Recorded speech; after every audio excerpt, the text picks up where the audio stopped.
اور ساری اطاعتیں اس کے نیچے ہیں. یہ توحید فی الاطاعت. یہ ایسی بات ہے کہ جس کو ہر شخص جو ہے سمجھے گا، دل گواہی دے گا، عقل عام جو ہے اسے تسلیم کرے گی. لیکن اب ذرا اس فارمولے کو اپلائی کیجیے. کٹھن مرحلہ یہاں آتا، اور اس میں یہ چاہوں گا کہ ایک مثال تو میں دے دوں خالص انفرادی سطح پر، اور ایک مثال میں دے دوں جو اجتماعیت کی بلند ترین چوٹی ہو سکتی ہے اس سطح پر. تو باقی جو گیپ ہے فل ان دی بلینک اس کا آپ خود کر لیجیے. وہ تو ٹھیک ہے، الجبرے کا فارمولے کا تو فائدہ یہی ہے کہ پھر آدمی اس کو ہاتھ میں لے کر بڑے سے بڑی الجھنیں جو ہے وہ ان کو حل کر لیتا ہے. اب آئیے خالص انفرادی سطح پر. میرا ایک نفس ہے جو مجھے حکم دیتا ہے اللہ کے حکم کے خلاف. ان النفس لامارۃ بالسوء وما ابرئ نفسی ان النفس لامارۃ بالسوء. میں اپنے نفس کو بری نہیں ٹھہراتا. یہ نفس تو واقعتاً اس کا کام ہی یہ ہے کہ برائی کا حکم دے، برائی کا حکم دیتا ہے. اب اصل مسئلہ میرے لیے ہے کہ ایک حکم اللہ کا ہے اور ایک حکم میرے نفس کا ہے. ایک مرضی میرے مولا کی ہے اور ایک خواہش میری نفس کی ہے. میں ان دو چکی کے پاٹوں کے درمیان آ گیا. اصل مسئلہ کیا ہے؟ وہی شعر شاید آپ کو یاد آیا ہو کہ درمیانے قارے دریا تختہ بندم کر دئی، بازمی گوئی کے دامن ترمکن ہوشیار باش. مجھے ایک تختے پر ڈال کر اور سمندر کے اندر تو پھینک دیا ہے، اور چاہتا مجھ سے یہ ہے کہ میرا دامن تر نہ ہونے پائے. تو یہ ہے وہ چکی کے دو پاٹوں کے درمیان انسان ہے کہ ایک طرف اس کے ساتھ وہ نفس ہے لگا ہوا جس کے بارے میں خود قرآن یہ کہہ رہا ہے کہ ان النفس لامارۃ بالسوء، اور پھر یہ کہا جاتا ہے ہوشدار کے رہبر دم تیغت قدم رہا، ہوشیار رہو کہیں تمہارا قدم جو ہے وہ معاشیت کی کسی دلدل کے اندر پھنس نہ جائے.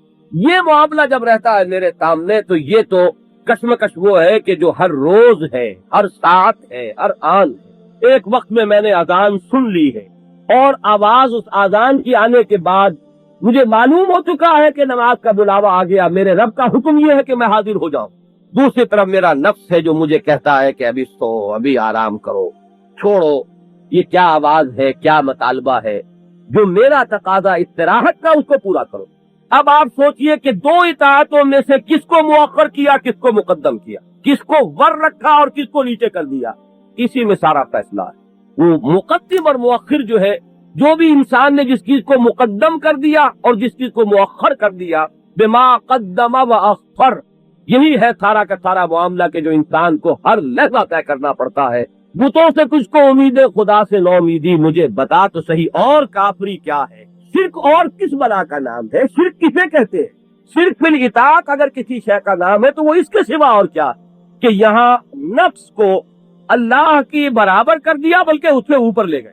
اللہ کا حکم جو ہے وہ تابع ہو گیا ہے نفس کی خواہش کے. یہی شرک ہے. اب اس میں اگر آپ سند لینا چاہیں تو قرآن مجید میں دو جگہ یہ مضمون آیا ہے. ارأیت من اتخذ الہہ ہواہ، کیا آپ نے غور کیا اس شخص کی حالت پر جس نے اپنی خواہش نفس کو اپنا الہ بنا لیا، معبود بنا لیا؟ دیکھیے قرآن مجید اپنے مطالب اور مفاہیم میں اتنا واضح کتاب مبین ہے. جو اصطلاح ہمارے کلمہ طیبہ میں لا الہ الا اللہ، یہی ہے نقطہ آغاز. اسلام میں داخلے کا شاہدرہ یہی تو ہے. جیسے لاہور میں آنے کے لیے شاہدرہ سے گزرنا پڑتا ہے آپ کو، تو اسلام کا شاہدرہ کیا ہے؟ اسلام کا شاہدرہ کلمہ لا الہ الا اللہ محمد رسول اللہ. اس میں جو الہ کا لفظ آیا وہ اس آیت میں افرأیت من اتخذ الہہ ہواہ. آپ نے دیکھا اس شخص کو جس نے اپنی خواہش نفس کو، ہوائے نفس کو اپنا الہ بنایا ہوا ہے. کہہ رہا ہے زبان سے لا الہ الا اللہ، حالانکہ اس کا اپنا نفس، اس کی اپنی خواہش جو ہے وہ الہ بنی ہوئی ہے. مغالطہ یہ ہو جاتا ہے، ہم سمجھتے الہ وہی ہے جس کے آگے ہاتھ جوڑ کر آدمی کھڑا ہو، الہ وہی ہے جس کے سامنے سجدہ کیا جا رہا ہو، دنڈوت کی جائے، کوئی چڑھاوا چڑھایا جائے وہی الہ ہے. قبروں پر چڑھاوے چڑھائے جائے تو ہماری رگے توحیدی جو ہے وہ پھڑک اٹھتی ہے کہ یہ تو شرک ہو رہا ہے اور یہ تو کفر ہو رہا ہے. لیکن ہم اپنے نفس کے گلے میں جو ہار ڈالتے رہتے ہیں اور اپنے نفس کے اندر جو اپنے وجود کے اندر ہی اندر اپنے نفس کے آگے جو دست بستہ کھڑے رہتے ہیں، یہ نظر نہیں آتا. صرف یہ ہے کہ یہ ہماری نگاہوں کے سامنے نہیں ہے، لیکن اس سے دھوکہ نہ کھائیے. جیسے وہ الہ اور معبود ہے وہ بت کے جس کو سجدہ کیا جا رہا ہے، ویسے ہی یہ نفس الہ اور معبود ہے، اور وہ بھی مطالبہ کرتا ہے کہ میری مرضی چلے گی، میں نہیں جانتا اللہ کا حکم کیا ہے. بالکل وہی انداز ہے کہ جو فرعون نے کہا تھا کہ میں نہیں جانتا اپنے سوا کوئی تمہارے لیے الہ. اے موسیٰ یہ تم کس کا نام لے رہے ہو؟ میں مالک ہوں مصر کا، میرا حکم یہاں پر چلے گا، میں نہیں جانتا کہ کوئی اور الہ ہے تمہارا. اور مولانا روم جو ترجمان حقیقت جن کے بارے میں صحیح کہا گیا ہے، ان کی مثنوی کے بارے میں اگرچہ مبالغہ، پھر چونکہ شاعری ہے مبالغہ تو ہوگا، مثنوی مولوی مانوی ہست قرآن در زبان پہلوی، مبالغہ تو ہے، قرآن کے ہم پلہ تو کوئی چیز نہیں ہو سکتی، لیکن اس معنی میں کہا گیا کہ قرآنی مضامین کو انہوں نے بہت خوبصورتی سے بیان کیا. تو بڑا پیارا شعر ہے کہ نفس ماں ہم کم ترس فرعون نیس لیکن اراون ایراون نیس، میرا نفس بھی فرعون سے کم نہیں ہے. جو اس نے کہا تھا وہی یہ نفس کہتا رہتا ہے. میں نہیں جانتا کسی اللہ کو، میں نہیں جانتا اس کے کسی حلال اور حرام کو، میں نہیں تسلیم کرتا اس کے کسی حکم کو. میری مرضی چلے گی اور تمہیں ماننی پڑے، تمہیں میرے حکم کے سامنے سر جھکانا ہوگا.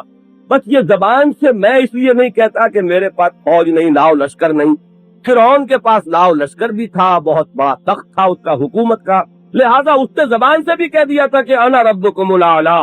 میں یہ تو نہیں کہہ سکتا درویش ہوں، لیکن یہ کہ نفس میرا یہی کہتا ہے، اندر سے یہی صدا ہے میرے بھی کہ نفس ماں ہم کم ترس فرعون نیز لیکن اراون ایراون نیز. اس کے پاس بڑی مدد تھی، بڑا لاؤ لشکر تھا، لہذا اس نے زبان سے بھی کہہ دیا میرے پاس کچھ نہیں، لہذا میں کہتا نہیں ہوں. حقیقت ایک بات تو یہ جان لیجئے، میں نے کہا تھا سوال اٹھے کہ دن، اس کے معنی تو یہ ہے کہ ایک نماز اگر آپ نے چھوڑ دی تو یہ تو شرک ہو گیا. اذان آپ نے سنی، کوئی عذر ہے نہیں، صرف نفس کی استراحت کی خواہش کی وجہ سے آپ نماز نہیں پڑھ رہے تو شرک ہو گیا. یہ سوالات میں نے کہا تھا کہ آپ ایک طرف جمع کرتے جائیے، بعد میں اس کی ایک وضاحت ہو جائے گی، لیکن اس وقت تو ان جو دلائل میں دے رہا ہوں ان کو سمجھیے. آیا عقلاً درست ہے، نقلاً درست ہے؟ دلائل دو ہی ہے، یا منقول ہوگا قرآن یا حدیث سے جو بات ملے گی وہ ہمیں تسلیم کرنی ہے، یا معقول ہو کہ عقل عام اسے تسلیم کرے وہ ہم مانیں گے. تو عقلی اور نقلی دلائل پر اسس کیجئے کہ بات صحیح ہے یا غلط. کہ توحید فی الاطاعت کیا ہے؟ لا طاعت لمخلوق فی معصیت الخالق، تمام اطاعت اللہ کی اطاعت کے تابع ہو جائیں، کوئی اطاعت اللہ کی اطاعت کے ہم پلہ نہ ہو، اس سے بالا تر نہ ہو، یہ توحید فی الاطاعت ہے. اور جہاں کوئی اطاعت اللہ کی اطاعت کے مساوی ہو گئی یا اس سے بھی اوپر ہو گئی تو یہ شرک فی الاطاعت. اس میں وہ قرآن مجید کی میں نے آپ کو انفرادی سطح پر میں نے آپ کے سامنے منقول دلیل جو ہے، منصوص دلیل پیش کر دی. ارأیت من اتخذ الہہ ہواہ افانت تکون علیہ وکیلا. تو اے نبی کیا آپ اس شخص کی ذمہ داری لیں گے؟ اب ذرا آئیے بلند ترین سطح پر دیکھیے. اجتماعیت انسانیہ جو ہے اس کی بلند ترین سطح ہے ریاست کا تصور، اور یہ بڑا ریسنٹ کانسیپٹ ہے. اس سے پہلے ہمارے ہاں تصور حکومت کا تھا، ریاست کا نہیں تھا. حکومت ہے، سلطنت ہے، بادشاہی ہے، لیکن ریاست ایک ہائپوتھیٹیکل ادارہ ہے، ایک علیحدہ مجرد تھی اس کی حیثیت ہے. اور یہ جو حکومت ہوتی ہے اس ریاست کو چلانے والی مشینری ہے. حکومت جو ہے گورنمنٹ اور ہے، اسٹیٹ اور. تو اب یہ جو اسٹیٹ کا کانسیپٹ ہے میں نے عرض کیا کہ یہ بڑا ہی ریسنٹ کانسیپٹ ہے، اور اس میں جو سب سے پہلی چیز جو طے ہوتی ہے وہ حاکمیت کا اصول ہے کہ اس ریاست میں حاکمیت کس کی تسلیم کی جا رہی، آخری اختیار کس کے پاس، قانون سازی کا آخری حق کس کے پاس، اختیار کس کے ہاتھ میں. یہ جو ساورنسی کا کانسیپٹ ہے یہ گویا کہ آج اجتماعیات انسانیہ میں جس کی سب سے اونچی چوٹی ہے کانسیپٹ آف اسٹیٹ، تصور ریاست، اور اس کا اہم ترین جو معاملہ ہے، اولین معاملہ، وہ ہے کانسیپٹ آف ساورنٹی، حاکمیت کس کی. توحید کیا ہوگی یہاں اس سطح پر؟ توحید یہ ہوگی ان الحکم الا للہ، حاکمیت کا اختیار سوائے اللہ کے کسی کے لیے. میں نے یہ چونکہ مضمون ابھی جمعوں میں بڑی تفصیل سے اپنی تقریروں میں بیان کیا ہے، لہذا تفصیل میں جانے کی ضرورت نہیں. اس نظریے کی جہاں نفی ہوگی وہ شرک ہے. حاکمیت کسی اور کے لیے آپ نے تسلیم کی اور شرک ہوا. سروری زیبا فقط اس ذات بے ہمتا کو ہے، حکمراں ہے ایک وہی باقی بتان آزری. ایک وقت میں جو مقام تھا مولانا روم کا، ہمارے اس زمانے میں حقائق قرآنی کی ترجمانی میں وہی مرتبہ و مقام علامہ اقبال کا ہے. ویسے پرسن ٹو پرسن کوئی نسبت نہیں ہے، وہ نہ صرف یہ کہ علم اور فکر کے اندر بہت بلند تھے، اپنے عمل میں بھی بہت اونچے. علامہ اقبال کا عمل کا پہلو بہت کمزور ہے، اللہ تعالیٰ ان کو معاف فرمائے، ان کی فروغزاشتیں جو ہے ان سے درگزر فرمائے. لیکن فکر کے اعتبار سے واقعہ یہ ہے، مجھے کہنے دیجئے کہ قطعاً کوئی فرق نہیں ہے